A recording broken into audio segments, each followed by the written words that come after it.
बच्चों देखना, हम लोग अब पढ़ेंगे specific heat of monoatomic gas. Monoatomic gas की हम क्या करेंगे, स्पेसिफिक हीट के बारे में पढ़ेंगे। तो मोनोएटॉमिक गैस का जो स्पेसिफिक हीट होता है CV will be equal to 3/2R, यही हमको प्रूव करना है। Specific heat of a monoatomic gas, R क्या है, गैस कांस्टेंट है, C क्या है, specific heat at constant volume. Okay बच्चों, तो आइए देखते हैं इसके बारे में हम लोग। Specific heat of a monoatomic gas, monoatomic gas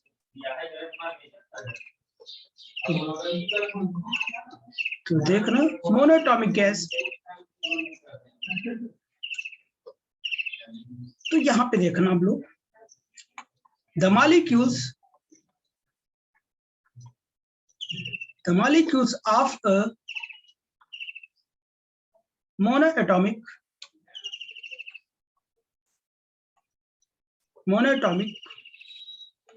gas has only kinetic energy,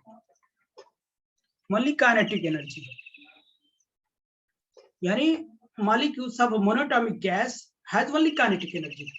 monoatomic gas के लिए केवल कौन सी एनर्जी, काइनेटिक एनर्जी होती है, यानी दैट इज, हम क्या लिख सकते हैं, P²/2m लिख सकता हूं। But particle can move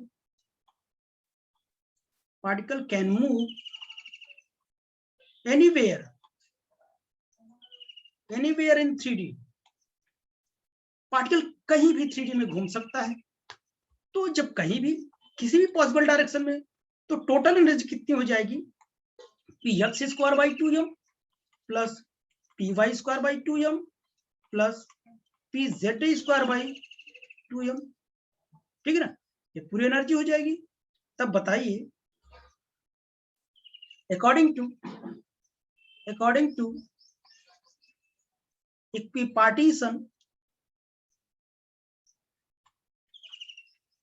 of energy for every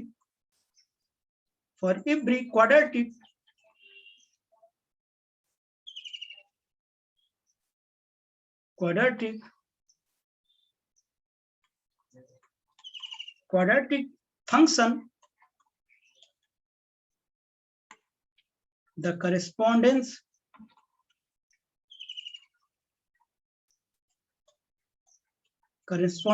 average energy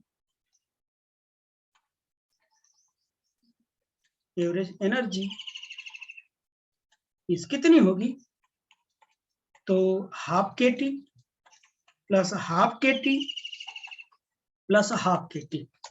तो वही एनर्जी में मैंने क्या कर दिया, KT रख दिया इक्विपार्टीशन ऑफ एनर्जी के लिए, ठीक। अभी यक्स में, वाई में, जेड में, आप याद करो, मैंने बताया था ना, यक्स वाई जेड। अगर यहाँ क्या है कि ये P²x/2m है, यक्स में Py²/2m है और Pz²/2m है, तो यही मैंने क्या लिखा, अगर इसकी बात करूं, इक्विपार्टीशन ऑफ एनर्जी से KT/2, तो सबकी जगह मैंने क्या रख दिया, KT/2, तो ये हो जाएगा। तब ये टोटल एनर्जी कितनी हो जाएगी, 3/2 KT। और ये आप जानते हैं, कितनी बात हो गई। अगर मैं कहूं, if n is Avogadro number,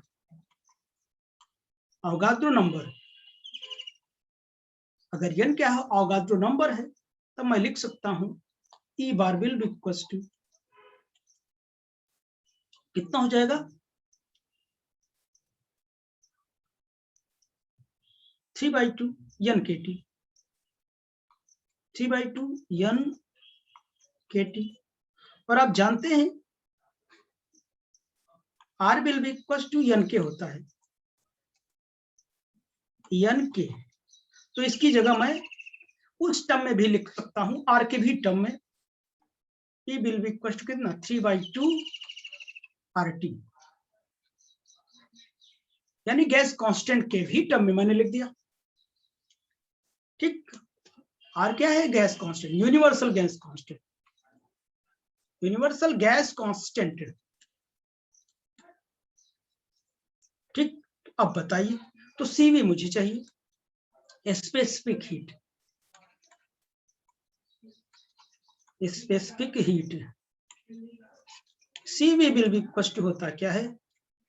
del E by del T होता है, एट कांस्टेंट वॉल्यूम होता है।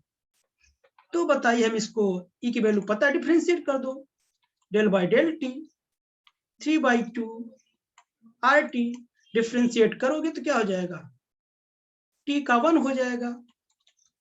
CV will be equal to 3/2 R केवल बचेगा। यही है स्पेसिफिक हीट, यही हमने पढ़ा। ठीक, तो CV कितना आया बेटा? CV आया 3/2, R बचा। ठीक, अगर मैं एट कांस्टेंट प्रेशर निकालूं, CP minus CV will be equal to R होता है। CP माइनस CV बराबर कितना? R होता है। CP मुझे निकालना है, R प्लस CV हो जाएगा। CP will be equal to R plus 3/2 R, तो कितना हो जाएगा? CP will be equal to 5/2 R। ये CP के फॉर्मेट में हो गया। ओके, तो आई होप कि ये भी पिक्चर आपको समझ में आया होगा। ठीक, तो आइए हम कुछ प्रॉब्लम करते हैं। ओके, उसके लिए एक बार फिर से कनेक्ट होना होगा।